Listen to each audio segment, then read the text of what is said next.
5 players rejected by Liverpool for ridiculous reasons. What do Luis Suarez, Kolo Touré and Victor Moses all have in common?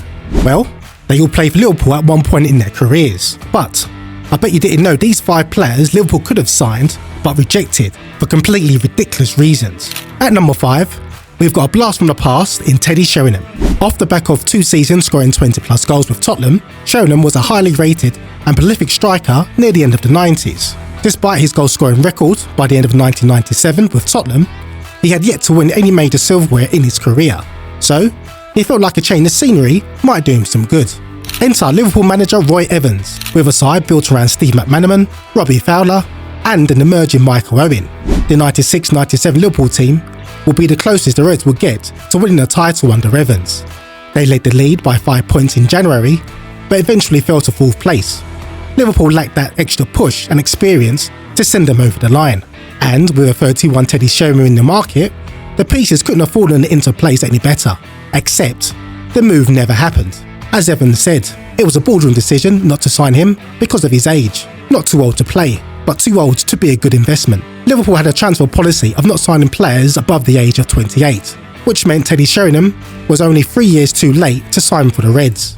Even though Sheringham was keen to move to Liverpool, the boardroom stood firm and rejected the transfer. Eventually, Teddy Sheringham would make the move to Manchester United under Sir Alex Ferguson, where he would win 3 consecutive league titles and score that goal against Bayern Munich.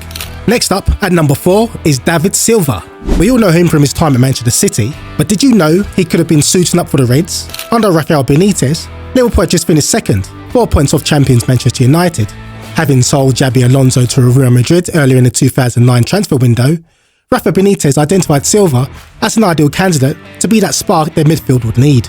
At that point, Valencia were in huge debt and needed to offload players in order to meet their financial goals, and Liverpool enforced a strict sell to buy policy for their transfers. The move seemed to make sense on paper.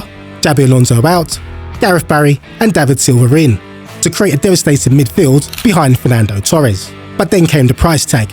Valencia valued David Silva at £20 million, and that did not sound too good to Rafa Benitez, who was already at odds with the board for control over transfers. Rafa could have pushed through the signing of David Silva had he not had his eyes set on another option in Roma's Alberto Aquilani. It was a choice driven by financial considerations rather than pure footballing potential. Aquilani, acquired for £17 million, slightly lower than what was quoted for Silva, and was seen as a more economically viable option. Unfortunately, Aquilani's tenure at Liverpool was marred by injuries and inconsistency, failing to deliver the impact that was expected of him. Silva would move to Manchester City a year later and play a pivotal role in their ascendancy to the top of English and European football.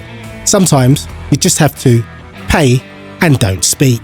Sliding into the 3rd spot is Nabil Fekir. It was a deal that was inches from crossing the line.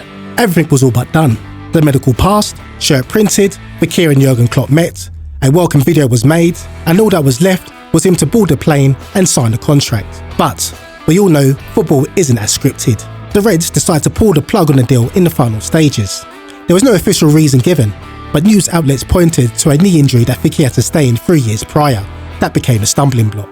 The medical team at Liverpool, upon closer inspection, raised red flags about the long-term stability of Fekir's knee, casting doubts on the player's ability to withstand the rigours of the Premier League over time. Fekir would later say, "My knee was fine, and I passed all the medical checks. The real reason the transfer didn't happen was because of the agent." Whatever the reason, Fekir's move to Liverpool failed to push through, and the Frenchman would remain at Lyon for some time before moving on to La Liga with Real Betis. Still enjoying the list? If you are, hit that subscribe button down below for more crazy lists featuring your club. Now for the last 2 players, keep watching, they may not be what you expect. Let's see. We've had transfer policy, too expensive, and a mysterious knee injury. And at number 2, we're heading back to too expensive. I'll give you 5 seconds to think of the player after I say these 4 words. Brazilian, Sevilla, right back. Got it? If you said Dani Alves, then congratulations, you're right. The summer of 2006, Liverpool were under budget restrictions to find a suitable player for the right winger spot. Rafa Benitez was given 2 options, Dutch forward Dirk Kuyt, and then Sevilla right back Dani Alves. Only being able to choose one, Rafa Benitez went with Dirk Kuyt at £15 million. Benitez rationalised his judgment by saying, "You have to make a decision, whether to sign a player who can play striker, second striker and right winger, or you can go for a fullback, Brazilian, playing in Spain, to play as your right winger. It's a big ask. The only issue, however, was that Dani Alves would have been available for a much lower price at £8 million had Rafa Benitez decided to choose Alves, and definitely a much more different history on that right side.